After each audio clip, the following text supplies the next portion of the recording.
it sounds like from an early age, that the attempt to assimilate was really painful. Definitely, and I never did do it too well. That's why I'm sitting in the prison cell today. We can laugh about that, but the reality is, I was just talking to one of our volunteers yesterday, and she's a white lady, and I said, I don't think you will ever understand what it means to be Black in America. I don't care how much you try to sympathize and empathize with this situation. Do you understand what it means to have to look at the world through a white lens when you're a Black man? And she was like, I'll never be able to experience this. I said, no. I said, because what language do I speak to you in?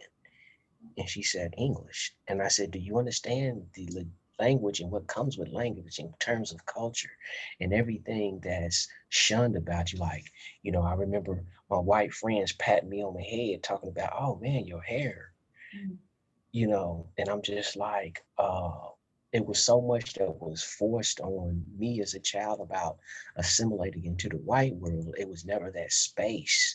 Never was there a space to necessarily, of course, when we went across the tracks, there was a space, but I'm talking about in like the institutional setting, there never was a space to accept Blackness. Yeah.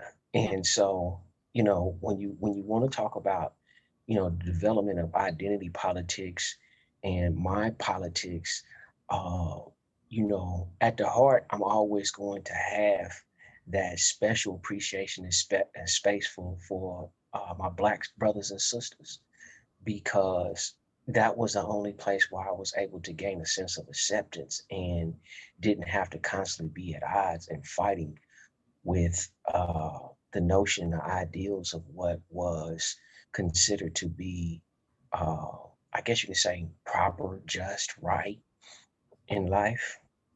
Right. Whereas when you're in a white institution, white schools, and particularly in the South in Oklahoma, you was always made to feel less than, and you always was for a lot of people, they actually tried. A lot of Blacks tried to assimilate. A lot of Blacks tried to get that acceptance. And for me, I'm not going to say I didn't try it at some point in my life, but it didn't last very long.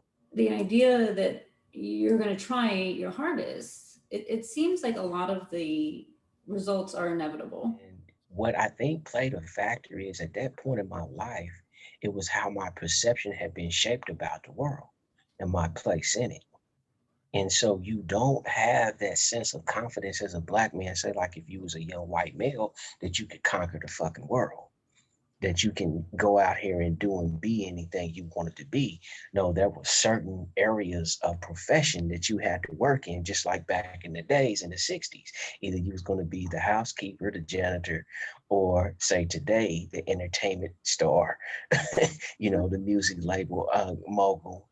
And so, you're still in that uh, place in space of being confined and limited to what it means to be Black in America.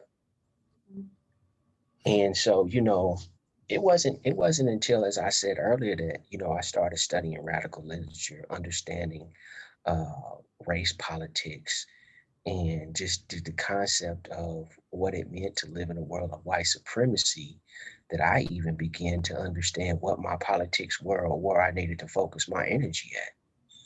And where did that transformation occur? It happened in prison. It Okay. happened in prison. Unfortunately for many Black men, it happens in prison because I think prison is the first place that we come to where now the standards ain't so much about reaching for acceptance in the white world.